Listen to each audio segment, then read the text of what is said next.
And there's more explosions right now. Hold on, people are running. Hold on just a moment. This is life and death. This is life and death. There's just no doubt about it. Also, we saw several dogs on the scene, and they were also going through some of the homes. We do have 2 of our urban search and rescue dogs on the scene right now. Nobody else has been, the media has not been allowed closer to the building again yet. Certainly understandable. Only the very most essential people helping out with the rescue right now are starting to move back in.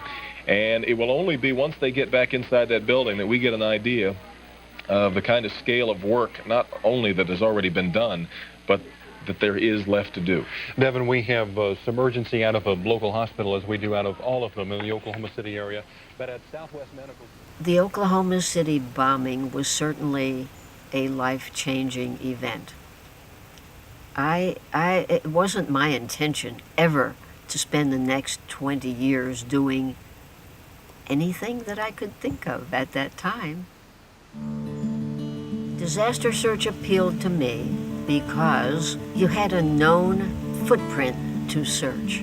I had tried wilderness search prior to disaster search and found it beyond frustrating. Carrying a heavy pack up and down the mountains, I knew I was getting older.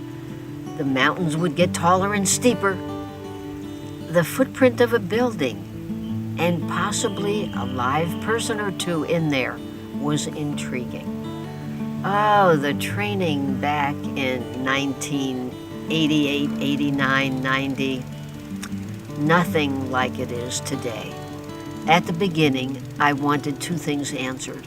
How long will it take to train the dog, and then the handler afterward, to get a FEMA-certified team? With the first 3, we had an answer. The dog could be trained in about 9 months. The handler, once he had the dog, would take close to a year. Not too long after the office for the Search Dog Foundation was open in Ojai, I knew that there had to be a training center. One day, 2 gentlemen made an appointment and came to our office. It all started from an article in the Starfree Press. And it was a very small clipping. It gave a brief, broad brush overview of Wilma Melville and her intentions. I said, I'd like to meet this Wilma. We met her, went up to her office, and they showed us a film that pretty much described who they were, how they got started, and what their aspirations were. It was obvious to me the sincerity of Wilma. This is a woman who totally committed. Her concept and her vision was clear, but she obviously had no place to look for the type of property. And that's kind of where I came into play. I think at least 4 to 5 months passed. I had forgotten about them. Came a phone call. Would you and Deborah come out here to Wheeler Canyon and look at some land? And then we went on the hunt.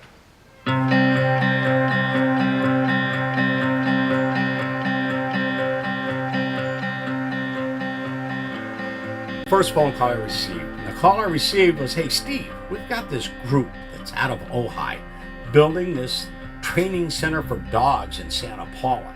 And they've got some real trick stuff that you guys need to come see. You need to. And we thought of you guys immediately after we interviewed with them.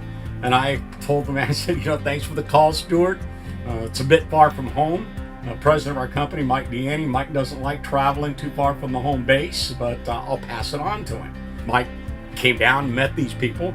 He came back in the office with some CDs and said, we're going to Santa Paula. You need to see this group of people, Stephen. So we took everything we could do, took every step we could find to make sure that we were successful in doing this, because we wanted to be part of this organization's goal in building their training center. Let's go through 126 acres of, I want to say, doggy Disneyland, okay?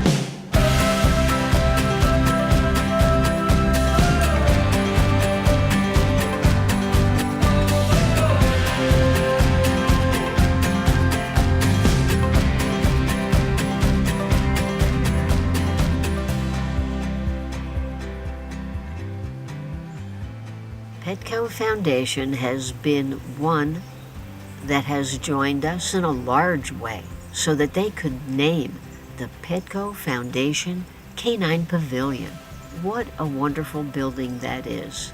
We're up in the pavilion now. We just moved into our new amazing facility, and these dogs are so happy. It's unreal. I mean, it's not a noisy kennel. You know, they can actually relax.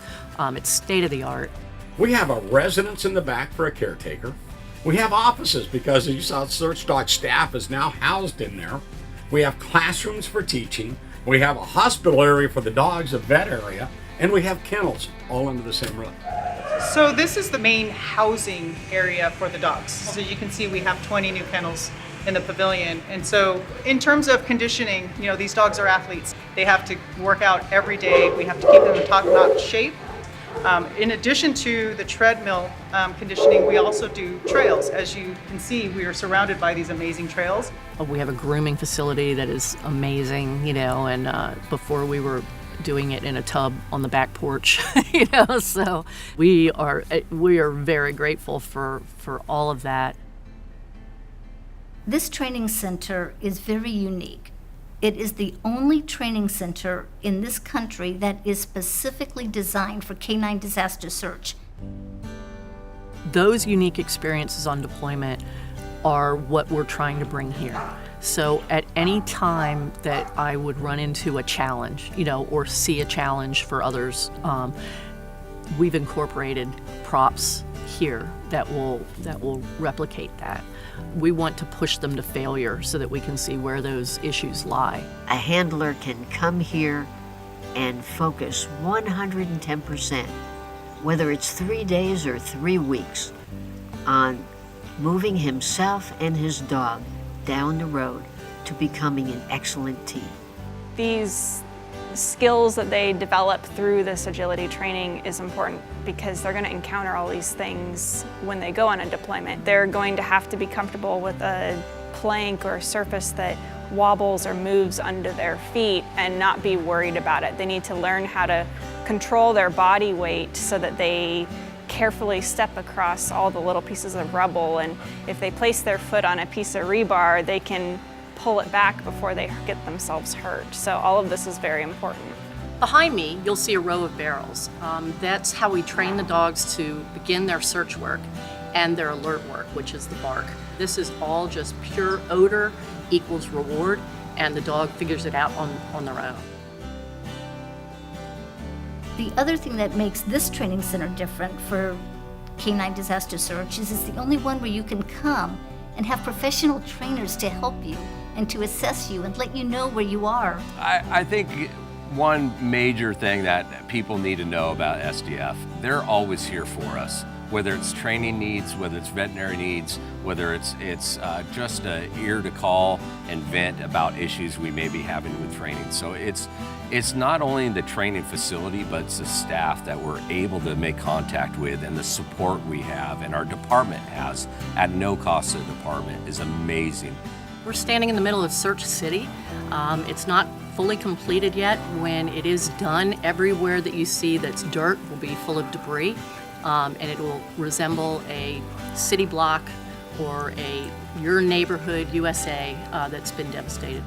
A disaster doesn't have to be as large as the World Trade Center or Haiti or, Katrina. If that disaster happens in your neighborhood, if it's just one building collapsing, that's a big disaster. Every time you turn on the news, you see that there's flooding, you see that there's tornadoes, you see that there's hurricanes. And each of these deployments, while there is rubble involved, there are also structures involved. Interior scenting is very different than exterior scenting for dogs. It's something that has to be trained. So we need these dogs and teams to be prepared to go into whatever, whenever. We never know what it's going to be, but the props here at the National Training Center are set up to mimic and give the dogs and the handlers those foundation skills and those advanced deployment skills that you just can't get anywhere else except on the real world deployment. When you search an area and you walk away, you have to trust that you both did your job and did not leave anybody behind. Because if you don't have that confidence and that faith in your partner and yourself, you're not going to sleep when you come home. You're always going to be wondering, What if I love someone? And that's not what you want to do. And that's what we want to do here, is give these teams the confidence and the skill set to go out and face these deployments. We're at our brand new rubble pile. It's specially built to have hides on the bottom, in the middle, at the top, to be able to train brand new dogs on it, and also to challenge the dogs that are already working out in the field. It is about 10,000 square feet right now. We're very proud of it, and it's going to give us exactly what we're going to train these wonderful dogs, how to find people trapped under the rubble in the real world. Good girl. These teams, I sort of look at them as insurance. You hope you never need it, but boy, when you do, you're happy that they're there. This organization is very compassionate about what they're doing, and their goals have never changed. They have always been the same. Their focus is the same, and it's just a tremendous organization to be able to work for. And it's been different than other nonprofits. This I saw as an opportunity for my family to do its part in what needed to be done. It helped. We're not done building this yet. We still have work to do. At the current time, the Search Dog Foundation has approximately 70 active handlers. Over the 20 years, we've trained approximately 140 teams. While you don't build a facility on 125 acres into the multi-millions for 70 teams, I expect that the nation's handlers will come, one group at a time. They will train here, and if they come back 6 months later, some of the props will change. The one thing about training dogs is you've got to just keep on learning. I sit back and say, what is it going to be like when this thing is completely finished? And I see this field of blue in the training areas, all these teams in their task force uniforms out there training. We've got teams in Search City, teams in Industrial Park, teams in Hotel Haiti, just rotating and getting better and better. Many people said, use a rescued dog and turn it into a rescuer? What a great idea. Many people said, make a campus that can be globally used to advance canine disaster search? What an idea. Many people have said, we want to be prepared for disasters. People have said, yeah, let's get prepared. So we didn't do it alone. We did it with an army of people. We're getting to the finish line, and I'd like to have new hands to hold as we sprint to the very end.